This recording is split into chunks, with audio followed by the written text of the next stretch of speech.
Well, hello YouTube, it's me Fortnester, and welcome back to another The Men Talk reaction, and a new video around like a Mario character, which is, who is Pauline in the Mario universe? So yeah, I mean, thinking about it, I mean, I know that the Nintendo just released or just announced the new Donkey Kong game where there's gonna be like a kid Pauline, so it's like a prequel or something, but before that, I mean, like, she dated Mario for a while, then was kidnapped by Donkey Kong, then became mayor of New Donk City. So, yeah, I mean, other than that, I mean, basically, I know she's appeared in, as like, you know, not the love interest, but, you know, the person that's kidnapped in basically any of the Mario and Donkey Kong games. Or at least, most of them, I think, at least. It doesn't matter. I mean, at the end of the day, I mean, it's just for fun. So, and I liked the Men Talks videos on, you know, Peach and Daisy, because while I knew some stuff about them, they really do. I mean, granted, on the surface, these characters can seem rather plain and, you know, forgettable, but at the same time, when you have characters that have existed for so long, you know, you build up some history. And, you know, sometimes that history does leak through the cracks sometimes. So, you know, let's get this thing started. So, yeah, of course, as always, original videos linked in the description if you haven't seen it for some reason. Corner video will lead to my Let's Play of the day. And if you like this video or any other video that I make, I'd very much appreciate it if you gave the video a like and subscribe to my channel, because almost 75% of the people that watch my videos aren't subscribed, and I'd very much like that to change, because my main goal for this year is to hopefully hit 10,000 subscribers. But yeah, with all that out of the way, let's get this thing started then, shall we? Pauline is one of Nintendo's oldest characters, as old as Mario and Donkey Kong themselves. She first appeared in the original arcade Donkey Kong in 1981 as the damsel in distress. And lately, she's had an incredible comeback. Mario sports games, spin-offs, even becoming the mayor of New Donk City in Super Mario Odyssey. She's even made a cameo in the Super Mario Bros. Movie as mayor of New York City. All was well until it wasn't. DK meets a talented young singer named Pauline. Oh my god! Okay, it's happening! Everybody stay calm! Nintendo theorists. Did Nintendo just make Pauline a 13-year-old? The math isn't mathing. I thought this was a grown-ass woman in present day. So who is this DK? The ages? My timeline? My DK videos, are they all wrong now? Flashback. Take all of that with a grain of salt, because Nintendo just doesn't give a fuck. Okay, good. They still hold up. With Yeah. this new game potentially throwing a wrench into all the Super Mario and DK timeline theories across the internet, I have a different mission for this video. Let's explore the origins of Pauline, and follow how she's changed all the way from the 80s to Donkey Kong Bonanza. This is Origin Oracle.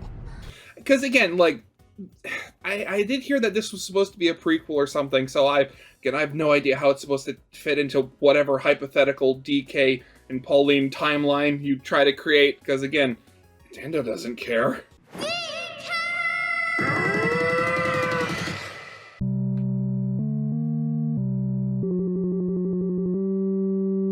Let's first head back to Pauline's debut in 1981's arcade smash hit Donkey Kong. A giant ape named Donkey Kong has kidnapped this innocent woman, at the time named Lady, and carries her up a construction site. And it's up to this carpenter named Jumpman to rescue her. Jumpman, of course, would later become Mario. Oh shit, here we go again. I can't tell you how many comments I've read that argue this fact, even though Miyamoto has confirmed it time and time again.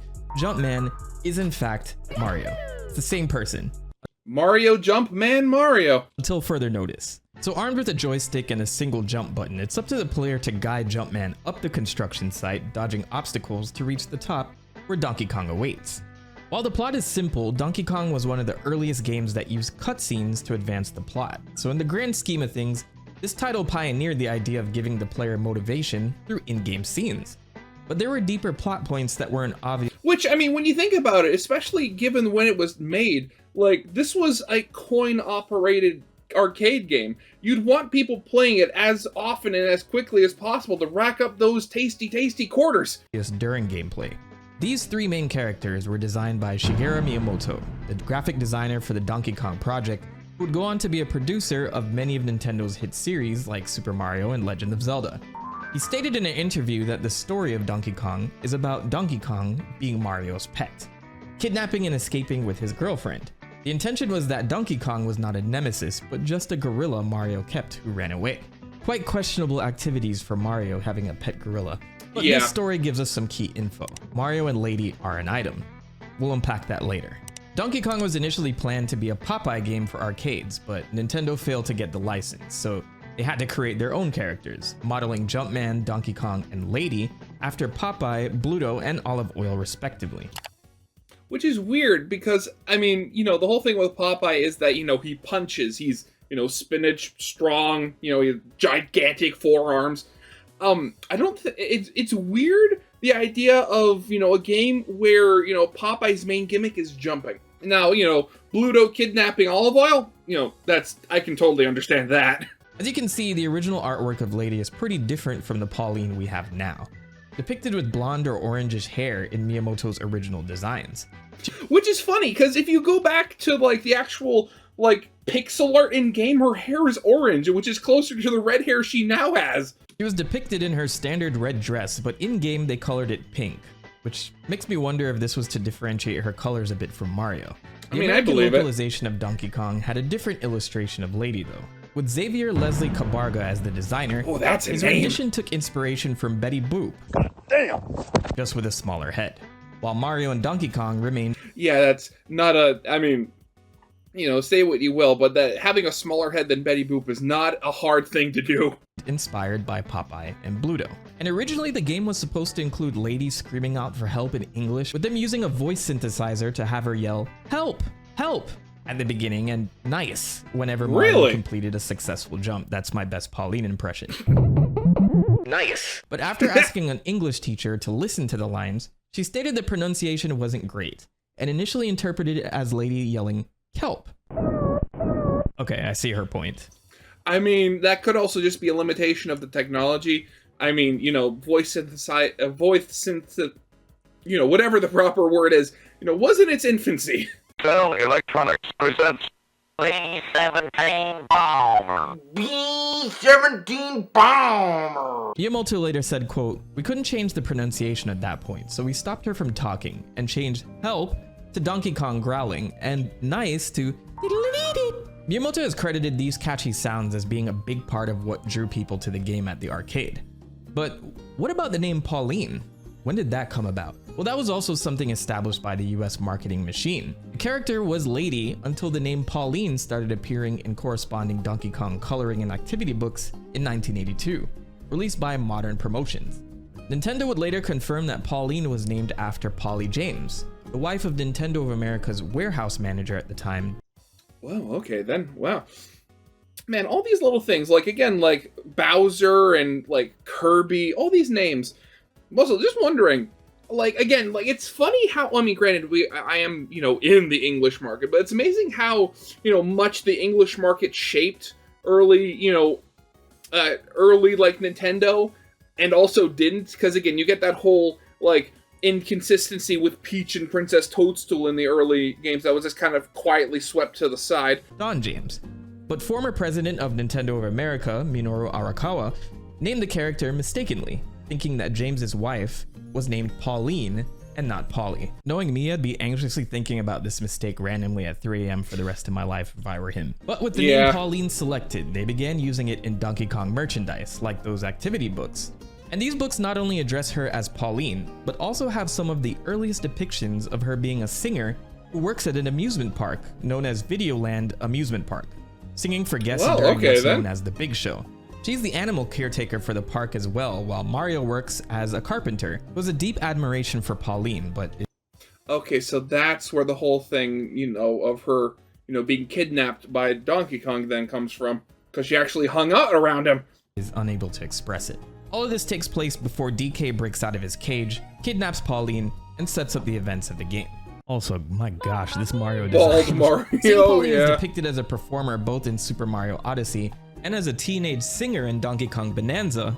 I have to wonder if what's shown in these coloring books is just a coincidence, or did Nintendo actually reach back into the bowels of its earliest merchandise to flesh out her character? This naming move by Nintendo of America would create an identity split for Pauline, with her continuing to be addressed as Lady in Japan, while the US went full speed ahead with Pauline.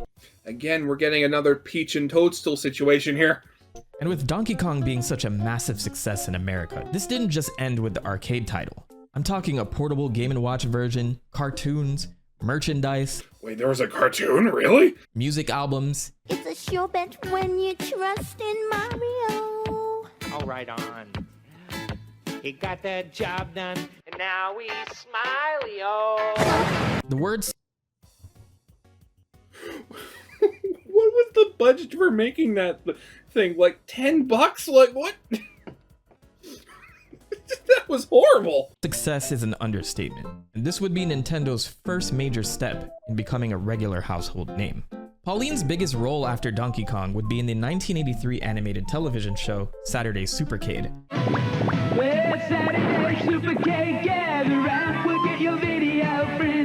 Longer? Running for 2 seasons on CBS, it was an anthology series about popular video games at that time, including segments about Frogger, Pitfall, Q*bert, and of course, Donkey Kong. The Donkey Kong segment starred Mario and Pauline on their mission to capture DK after he's escaped from the circus. And each episode used their pursuit as a way to get them mixed up into some other plot. I've never heard of this show before. God, okay. Now I'm wondering, like, I want to see... Man, I want to watch some of that, because that looks funny. Often involving some set of villains that the three end up thwarting. Mario, the circus owner, is voiced by Peter Cullen, Optimus Prime himself. That Todd is dangerous. We gotta save him. Autobots, roll out. While Pauline is the anime Wow, trainer okay. voiced by Judy Strangis, Not even Donkey Kong can do the triple trapeze. the very first person to ever voice Pauline. And in this series, Mario, Pauline, and DK are still heavily based on their original US artwork, with Pauline keeping her blonde hair and red dress. Yeah? But with not much else to go on personality-wise, the segments really make these characters their own. In this cartoon, Mario and Pauline are pretty much unrecognizable compared to how we know them now. But I'd argue this show was probably the only thing that fleshed out Pauline's identity as a character in America at that time. Unfortunately, Saturday Supercade has never been re-released in any format, though you can find episodes archived around YouTube. God, I mean, that sucks. I mean, of course, there's probably, like, some sort of weird, ownership problems going on with it. But it's such an awesome window into a pre-Super Mario Bros. Time with such a different depiction of Mario before he gained his status as Nintendo's mascot. And game-wise, Jeez. Pauline would take a backseat as Donkey Kong and Mario went off to star in new titles, like Donkey Kong Jr., where DK's son, Junior, goes on an adventure to save him from Mario's captivity. And in 1983, Mario would go off Bros. to star in his own arcade title, Mario Brothers, kicking off his debut as a plumber defeating enemies in the sewers alongside his brother Luigi. But did you know that same year, there was a plan to bring a new Donkey Kong game to Nintendo's newest home console, exclusive to Japan at that time, known as the right, Famicom, for the Famicom, same okay. system that would go on to become the Nintendo Entertainment System in America. That planned Donkey Kong title was known as Donkey Kong no Ongaku Asobi, roughly translating to Donkey Kong's Fun with Music, where DK, Mario, and Pauline would play music as part of a band. Originally slated for a December 1983 release, this game featured 2 modes, Music Quiz and Donkey Band. And based on screenshots, it seemed like in Music Quiz you would play the notes on the piano keys as Mario and Lady, corresponding to notes on screen.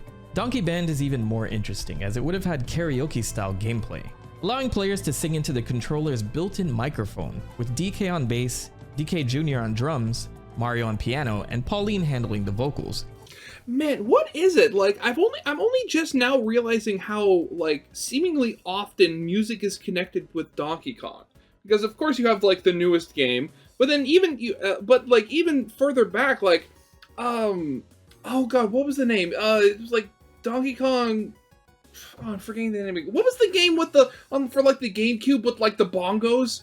And you controlled him with the you controlled Donkey Kong with the bongos. I think we still have that in the basement somewhere.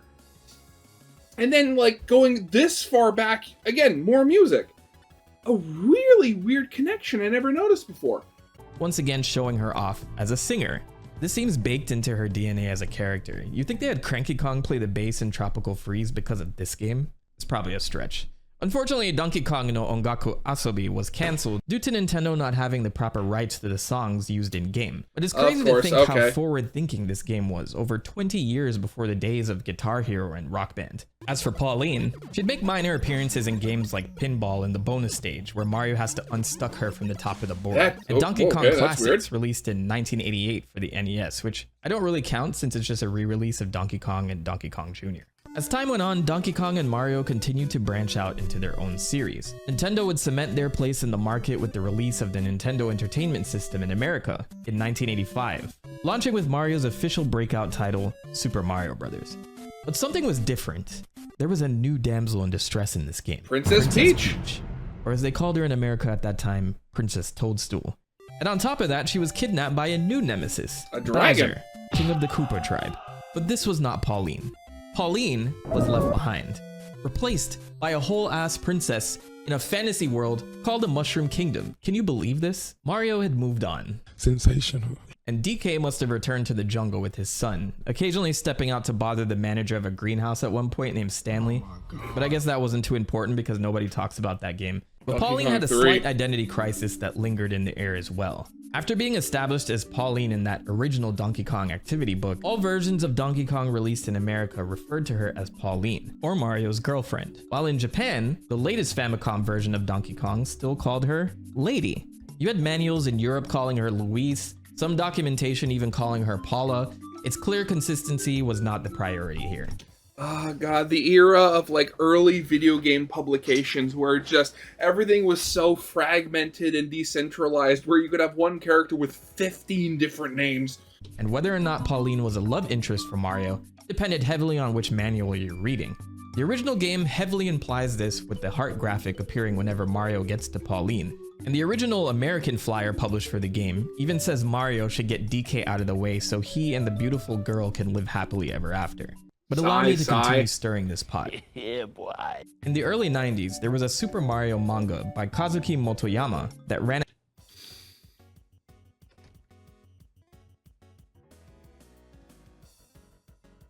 I'm saving this picture to use in a thumbnail. Sailor Moon, Mario, and Luigi. That is freaky. That ran a gag where Mario is asked about his first crush, and he sheepishly admits it was Lady. They even bring her out in her old pixelated form, a nod to her having been missed for so long. Later in that manga, Lady reappears as a mechanic in the Super Mario Kart adaptation, approaching Mario to remind him that she was the one that was rescued back in the day, while Peach glares menacingly from the background. Yeah. Did you not get my message? I'm so sorry. We didn't want you to find out this way. So by this point, it seems pretty widely accepted, both in Japan and the West, that Pauline was definitely at least a crush Mario had. Either way, as Pauline was phased out and Peach was brought in as the new leading lady for the Mario series, it seemed that was it for her character, absent from several games for many years after this. That was until 1994's Game Boy classic, Donkey Kong.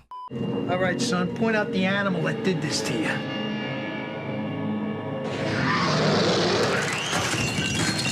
The beast is back. This ambitious title would bring back Pauline from a long rest, complete with a redesign that made up her with the red hair look as we still see it today. Or brownish this game is hair. still legendary to me. If you haven't played this, it's definitely one of the best Game Boy titles out there. Donkey Kong for Game Boy, also known as Donkey Kong 94, might look like a remake of the original arcade game, but it quickly becomes its own thing. The game starts as the original did. Donkey Kong kidnaps Pauline and carries her to the top of the construction site. The first 4 levels take place in the construction site, pulled directly from the original game.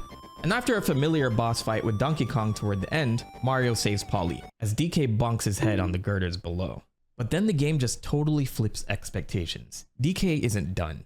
He runs off with Pauline again, revealing that those 4 stages were only the beginning of a much larger adventure. Now Mario must traverse a big city overworld and, in a twist, collect keys and open doors to chase after DK through dozens of puzzle platforming stages. This becomes the basis for the rest of the game, with DK94 boasting a whopping 101 stages. 101 on a Game Boy game? Wow, okay, that's impressive. Across 9 different worlds. It's insane how much content is packed in here, and even DK Jr. gets in on the action. Yeah, of course. Gameplay-wise, DK94 is full of new mechanics. Mario can perform handstands to block falling objects and flip for higher jumps, moves that would later appear in some form in mainline Mario titles. Wait, so the higher, like, second jump originated this far back? Really? Wow, okay. You could also play this on the Super Game Boy peripheral for the Super Nintendo, which gave it a fully colored look and better sound. Pauline even gets her originally planned voice lines in this version. And it goes without saying, Donkey Kong 94 paved the way for the Mario vs. Donkey Kong series that would come later. Okay, here we go. After giving a lot of focus to the Super Mario and Zelda series in the early 90s, Shigeru Miyamoto returned to produce this title, redesigning Donkey Kong and giving him his iconic red tie for the very first time. DK, But back to Pauline. She doesn't play a huge role this time around, remaining the damsel in distress. And after chasing her across the entire world, Mario reaches his final confrontation with DK and Jr. in this tower. This leads into a showdown where Mario must throw barrels at DK, and even after beating him, he's not done. He comes back this giant! Massive, enraged version of himself, and Mario must avoid his attacks while throwing barrels at his giant head. DK has had enough this time, but after a long battle, he's defeated, and it seems like the game ends in the Mushroom Kingdom, where Pauline rewards Mario with a mushroom, making him bigger for reasons. Yeah. Okay. Well, after getting bigger, Mario catches a falling DK, and DK screams out for help before they take a selfie together, and the game ends. So it's safe to say that this game finally consolidated all the scattered depictions of Pauline. She was no longer Lady, but officially Pauline globally. Redesigned by Miyamoto and Yoichi Kotabe, the legendary artist who established much of Mario's early Super Mario art style.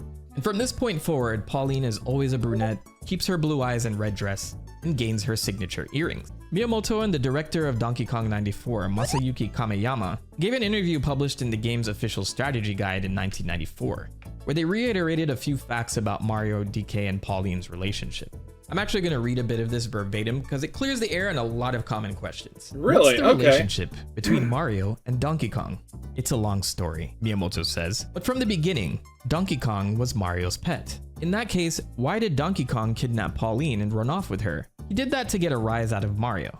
Mario, the plumber, owns a gorilla and worked at a construction site. The gorilla, Donkey Kong, decided to annoy Mario by kidnapping the girl Pauline and running away with her. That's why when creating the ending for the original arcade game, I spent a lot of time thinking around the theme of the player outwitting the prankster, rather than trying to kill DK. Is Pauline Mario's girlfriend? She is his ex, Miyamoto. Yeah, I mean, it's pretty much official. I mean, of course it's official, but yeah, that was kind of just, the thing. I mean, they dated at one point, they're not anymore, but they left on good terms and they're still friends. Mushroom Kingdom looks to be on the outskirts of Donkey Kong's homeland, as seen in the game's ending. I guess Mario met Peach there, and his eyes started to wander. Laughs. Kameyama.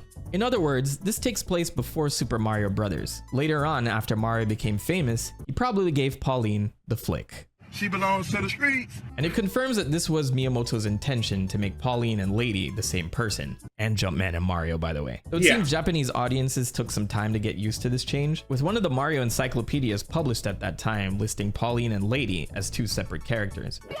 Oh Mario, you stud. Despite this, modern games would begin merging the two characters in Japan, with Smash Bros. Trophies specifically stating Lady and Pauline are the same character. Pauline now had a solid identity and played a significant role in a game for the first time in 13 years. Unfortunately, she would disappear again. Of Mario course. and DK entered a new era for both their 3D. series. In November of 1994, Donkey Kong would be rebooted with the Super Nintendo classic Donkey Kong Country, developed by British game studio Rare after Miyamoto agreed to hand off the series to this talented team. Donkey Kong was given a new look with the approval of Miyamoto and brought back as a brand new DK, the game highlighting the idea of out with the old and in with the new in more ways than one. Oh, right, yeah, because I always knew Cranky Kong was supposed to be, the original Donkey Kong. But I've watched this intro a couple of times. It literally never connected in my head before that, Cranky Kong starts out on the iron girders like in the construction site. Its pre-rendered 3D graphics flipped the industry upside down, and this hip, younger DK was now the hero of the story. At its core, the Donkey Kong Country series has nothing to do with Pauline, but I bring it up mainly to mention the introduction of Cranky Kong. In this series, Cranky is established as the Donkey Kong we've seen in the classic games up to this point. Now old and retired after he and Mario made amends, he now critically oversees the adventures of his successor, DK. I won't get into the grandfather-father is this DK Jr. debate in this video. I have plenty of DK videos going into that fiasco, but the important thing to note is that Cranky Kong is established here as the Kong who initially kidnapped Pauline. Shortly after, Mario would continue his adventures in the Mushroom Kingdom in the groundbreaking Super Mario 64. Which, actually thinking about it, what is the average age for a gorilla now that I'm thinking about it? I know it's obviously not as long as a human, but what is it? 35 to 40 years. Yeah, okay, that makes a... With, you know, Mario, yeah, okay, that does make sense, okay. One of Nintendo's most influential titles as he crossed over into the 3D plane, Princess Peach was now the apple of Mario's eye, so there was no need to bring back Pauline at any point to confuse audiences. As a result, it was almost as if she was scrubbed from history for another 12 years. An example of this is the Game & Watch Gallery series for the Game Boy Color and Game Boy Advance. This portable series was a collection of remade Game & Watch titles from the 80s, giving a fresh coat of paint to simple games like Octopus, Chef, and Donkey Kong.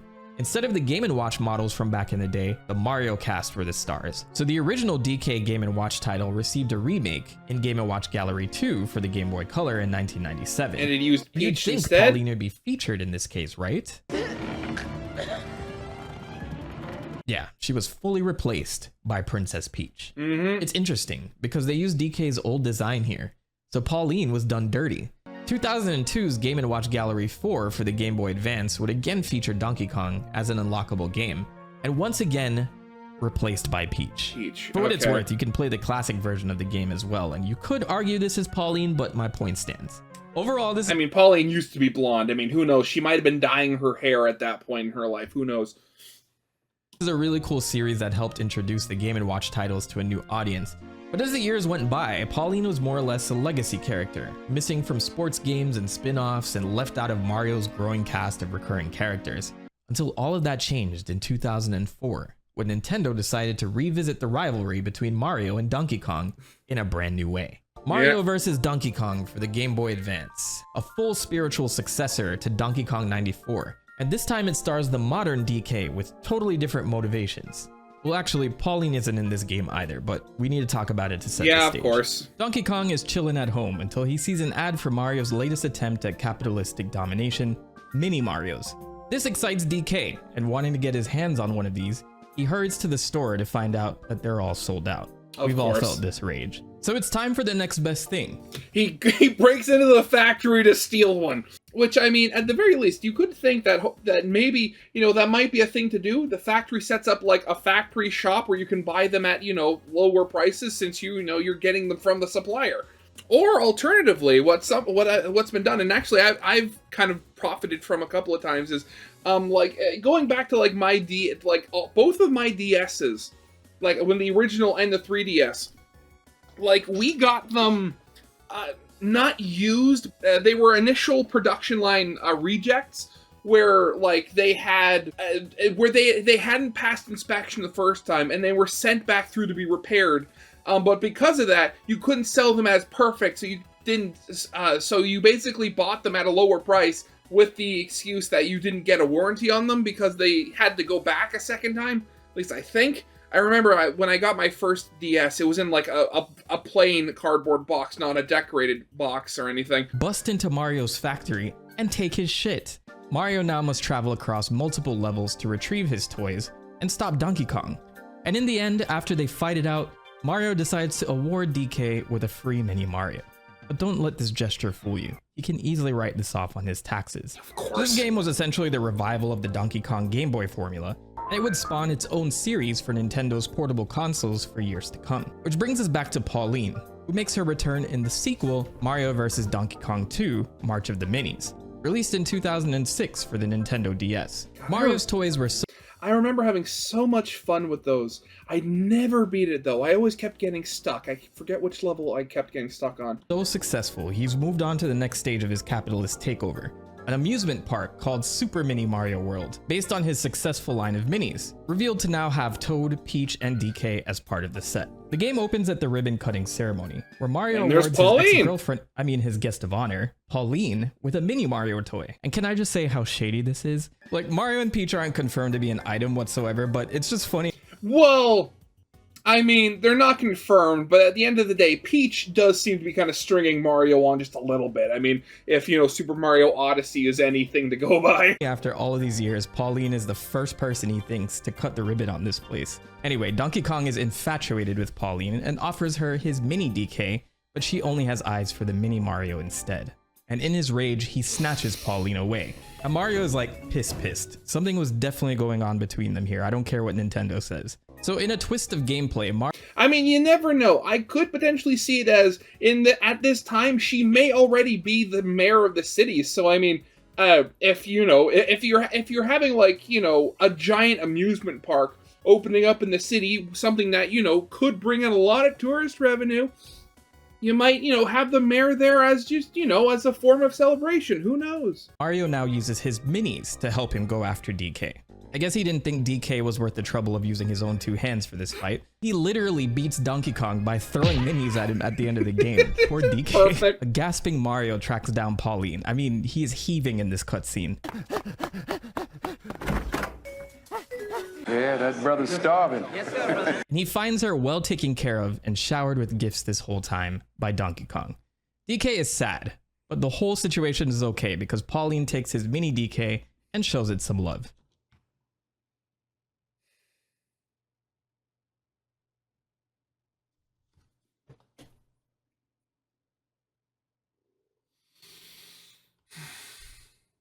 Yep, I'm not going to say anything. No.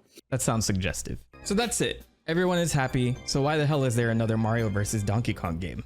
This one is called Minis March Again, an online exclusive DSiWare game at that time, and Pauline has now made her full return as the damsel in distress for this series, with her and Mario opening up an expansion to the amusement park. But once DK gets there, it's sold out. So,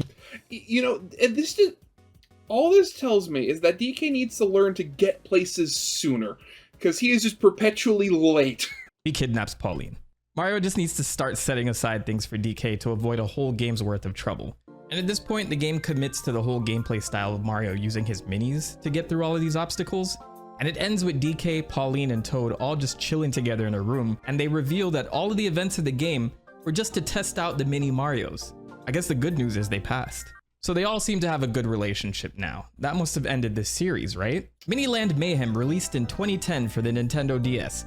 At this point, Mario is just killing it in this business. He's opening yet another theme park. This time, there's a free Pauline toy for the first 100 guests, customers, yeah. which of course DK wants, but he's too late. Again, what was I saying? DK needs better time management. Actually kindly asked Mario for one, and this is Mario's response. No! That's all I needed. That's all I needed for him to do that, and it became personal with me. So again, he gets pissed and kidnaps Pauline, and Mario starts throwing slurs. I mean, to be fair, this time, all the other times, it was, DK's fault. But this time, Mario, there's precedent for this. You know what DK will do if he doesn't get what he wants. Why didn't you just get like 101 and put one aside and just have this was the special, one for DK only? Big monkey? I mean, this didn't even look like 100 people were in front of DK, but okay. Anyway, I will say, voice acting wise here, Pauline has come a long way since the Kelp days. She actually sounds like she's fearing for her life, which is odd considering that they were just hanging out testing mini Marios last time. But it's a shame I couldn't figure out who the voice actress was for this game because she's uncredited. And if anyone knows, really? Let me know in the comments. I don't think it's Kate Higgins who is her current voice actress. Similarly to the previous title, Mario will control his minis to pursue DK through the park's various attractions, leading up to the final boss. Pauline up here shivering and shit, but DK is when pulling she's out next all the to a stops burning this time oil with their barrel. final confrontation on the Ferris wheel. And Mario is here taking his time blasting minis at Donkey Kong while Pauline is here spinning wildly on this Ferris wheel. This is not my idea of saving her. You are Mario, just go up there and get her. Well, after their battle, Mario gives DK his Pauline toy, and they all ride the Ferris wheel and live happily ever after. This friendship actually carries over to the follow-up game, Mario and Donkey Kong, minis on the move. Pauline is not a kidnapped maiden this time around, but seems to be a full-time amusement park worker for Mario. The way I see it, Mario manipulated his ex-girlfriend by texting her after all these years to put her in a position where she can come work for him full-time. So Pauline now works with DK to run a part of the park called the Mini Arcade. Not much else to say here about her appearance other than she's Mario's servant now, but it's good to see them getting along. Until they don't. Mario vs. Donkey Kong Tipping Stars for the Nintendo 3DS and Wii U, released in March 2015. This would be Mario and DK's last rumble until further notice, and this time DK just gets right to the point and scoops up Pauline for no reason. Mario whips out the minis again to rescue her, going through 6 worlds filled with puzzles before finally catching up to DK. Enough is enough. It's time to end DK once and for all. In hindsight, this is a f***ed up way to have a surprise party. I would be so pissed. So Pauline... Yeah, at this point, like, Mario has no idea what's going on here.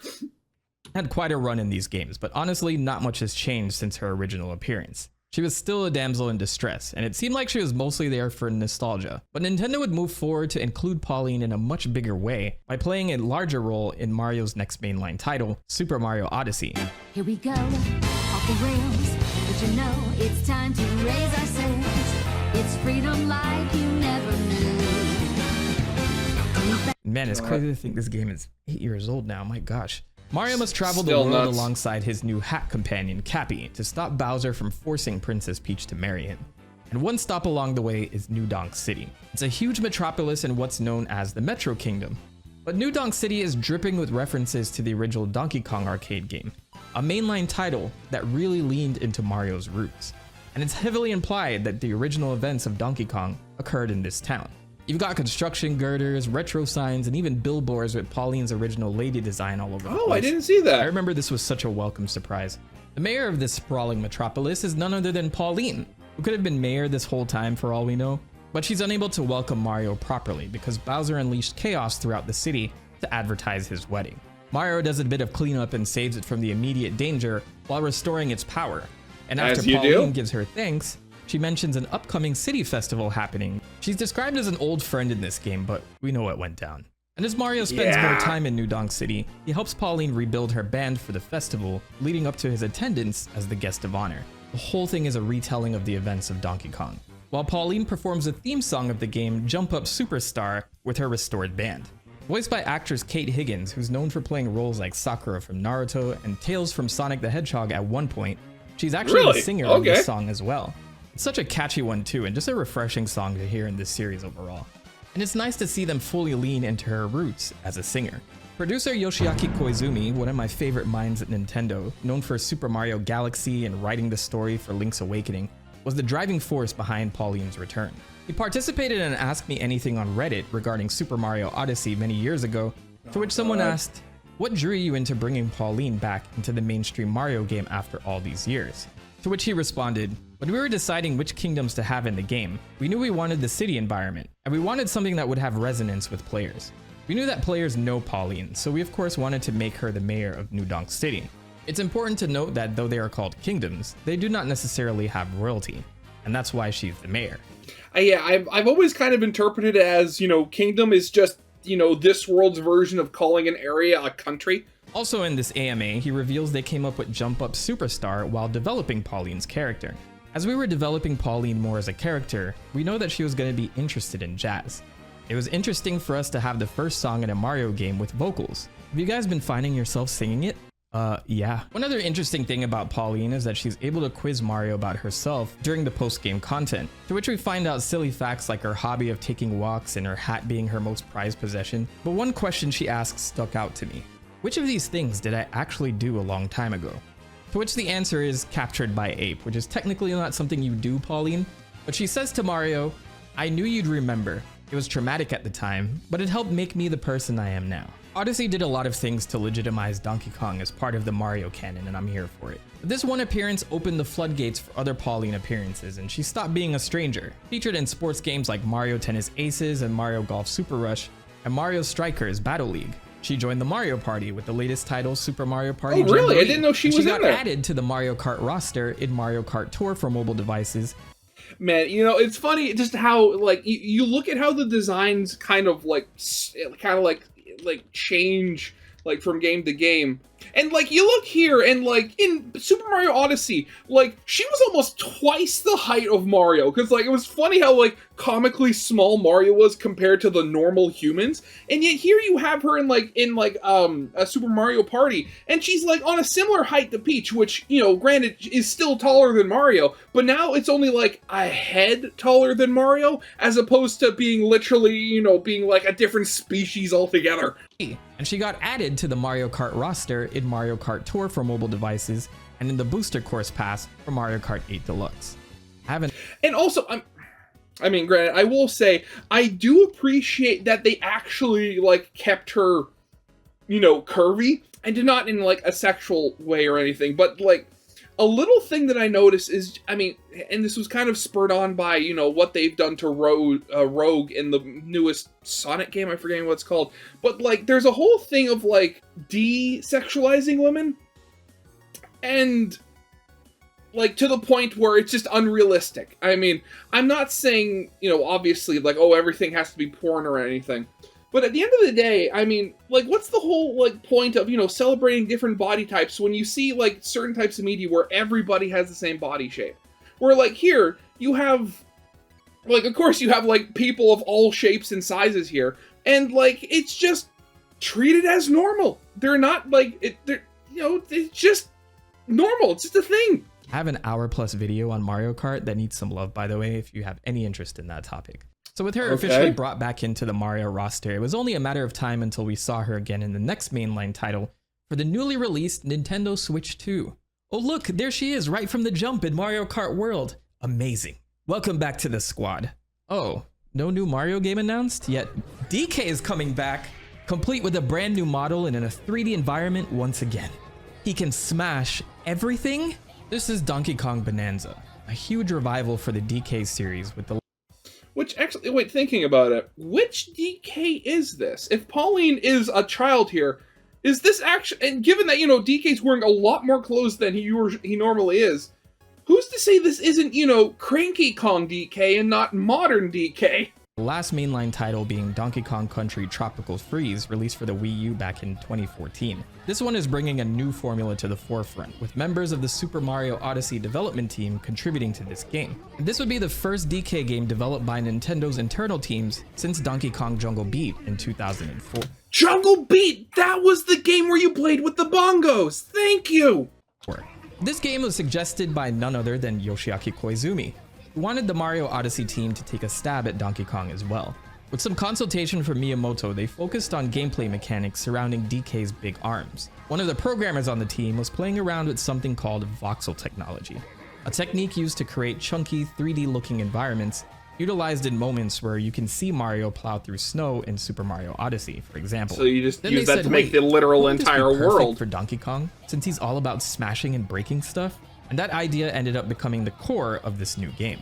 So initially, DK's companion in this game was revealed to be a tiny, mysterious rock, which is very appropriate since DK will be breaking a lot of those in this game. Yeah. That was the case until we learned a little bit more about this title in a recent Nintendo Direct. That's when DK meets a talented young singer named Pauline. And here we are, full circle. A 13-year-old Pauline is now existing in a game with modern DK, who instead of kidnapping her, is helping her get home. And Pauline's singing is going to be very relevant to the gameplay of this game, allowing DK to transform into different forms to help him in combat and traversing this large world. But this brings up several questions about her character. So maybe this takes place way in the past and this DK is actually Cranky Kong? Oh, okay, wait, no, he's here in the game. Okay, never mind. That literally throws out what I was saying. Okay, maybe this is a different Cranky Kong from the past. Oh wait, what are Diddy and Dixie doing here? Some fans think Pauline was sent in the setting for the game from the past, or transformed into a kid by the enemy. I'd love to hear your theories in the comments below before the game comes out. But on that note, if you want me to cover Donkey Kong Bonanza in a full deep dive, just let me know with a like on this video. 1,000 likes and I'll make it happen. Either way, I'm looking forward to an awesome DK title with charming characters and clean gameplay. But when it comes to this whole timeline thing, Nintendo could do one of two things. Explain why Pauline is a young girl here, or when it comes to continuity, just keep not giving a f. Oh, God, honestly. I mean, like, I know some people can get a little too into, you know, continuity. The same, like, I know I've been like that from time to time. But at the same time, like, when you have the literal video game company itself not caring at times, like, who are you helping? I mean, granted, I mean, you're helping yourself by not having to worry about continuity, but at the same time, you know people are going to worry about that kind of thing and stress about it. Ugh. God, honestly. But yeah, again, again, what was I saying before about characters that, you know, are seemingly like nothing characters, but they have like surprisingly deep backstories just because they've existed for so long?